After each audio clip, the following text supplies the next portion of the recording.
Hello guys, আসসালামু আলাইকুম। এটা আমার ফার্স্ট ব্লগ ভিডিও। জানি না কেমন হবে, তাও অনেক কষ্ট করে এই ভিডিওটা বানালাম।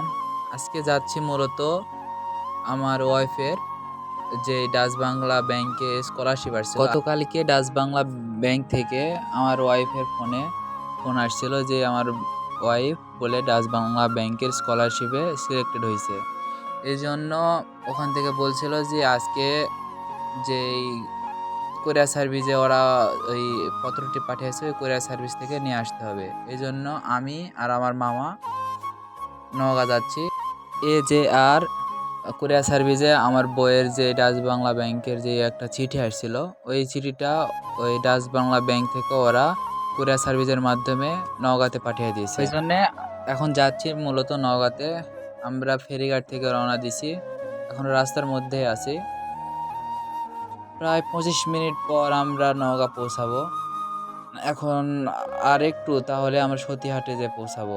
আমি ভাবতেও পারিনি যে আমার ওয়াইফ ডাচ বাংলা ব্যাংকে যে স্কলারশিপের যে জন্য আবেদন করেছিল ওখানে আর সিলেক্টেড হবে।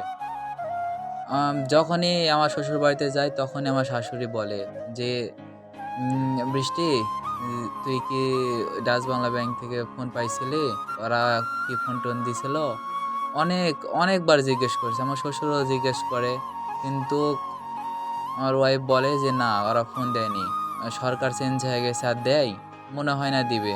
সবাই তো আশা হারিয়ে ফেলছিল যে মনে হয় না দিবে, কিন্তু চিন্তা করতে করতে করতে করতে 2 দিন আগে আমার ওয়াইফের নাম্বারে SMS চলে আসলো। দেখি যে আমার ওয়াইফ ডাচ বাংলা ব্যাংকের স্কলারশিপে সিলেক্টেড হয়েছে। পুরো বাংলাদেশ থেকে মাত্র 527 জনকে স্কলারশিপ দিয়েছে মাত্র। তাহলে কত ব্যবসা ওদের! একজন আবেদন করতে প্রায় 1100 টাকার মতো খরচ হয়েছে। যদি পুরো বাংলাদেশ থেকে যদি 50,000 যদি ছাত্রছাত্রী যদি আবেদন করে গোল্ডেন প্লাস পাওয়া ছাত্রছাত্রী, তাহলে ওদের কত লাভ! বলতে বলতে চলে আসলাম নহাটায়। আমরা সবাই বলে এটাকে নহাটা, কিন্তু অনেকেই বলে মৌগাছিয়া, কিন্তু এই জায়গাটা নহাটা নামে পরিচিত। দেখুন কত সুন্দরভাবে আমাদের নহাটাটা ডেকোরেশন করা আছে। দেখুন এখান থেকে বেশি না, আর 8 কিলো দূরে নওগাঁ। আপনারা ভিডিওতে তো দেখলেন আমার মামা কত স্পিডে গাড়ি চালায়। প্রায় সর্বোচ্চ মামা 106 পর্যন্ত তুলেছে। আমার গাড়িটি মূলত পালসার। মামার গাড়িটা দোকানে থুয়ে আসছে। মামার গাড়ি হলো অ্যাপাচি। মামার গাড়ির টায়ারটা ভালো না, ওই জন্যে জোরে জোরে আসা যাবে না। তার মধ্যে 7টার মধ্যে যে আর কোরিয়ার সার্ভিসটি বন্ধ করে দিবে, ওই জন্যে তাড়াতাড়ি আসতে হবে। ওই জন্য আমার গাড়িটা নিয়ে আসছি।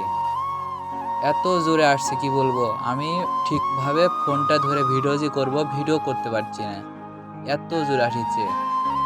প্রথমে আমরা এই কোরিয়ার সার্ভিসে নামছিলাম। এই তো দেখেন, ভিডিওতে দেখেন সামনে যেখান থেকে আমরা রওনা দিলাম, আবার ওখানে নামছিলাম। যে বললাম যে আপনার এখানে কি একটাই এজিআর কোরিয়ার সার্ভিস না আরও আছে?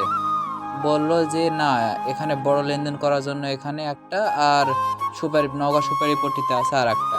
ওই জন্য আমি আর মামা চলে যাচ্ছি আবার নওগাঁ সুপারিপট্টি।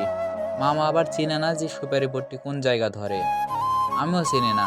মামা প্রায় নওগাঁ আসে, সপ্তাহের মধ্যে 2 দিন 3 দিন করে আসে, তাও মামা চিনে না যে নওগাঁ সুপারিপট্টি কোথায়। দেখুন দয়ালের মোড়। আমার প্রথমে যে এই কোরিয়ার সার্ভিসে আসছিলাম ওটা হলো দয়ালের মোড়ে। দয়ালের মোড় থেকে আমরা চলে যাচ্ছি নওগাঁ সুপারিপট্টি। দেখুন রাস্তায় কত জ্যাম, আমাদের এটুকু রাস্তা যেতে অনেক সময় লাগছিল।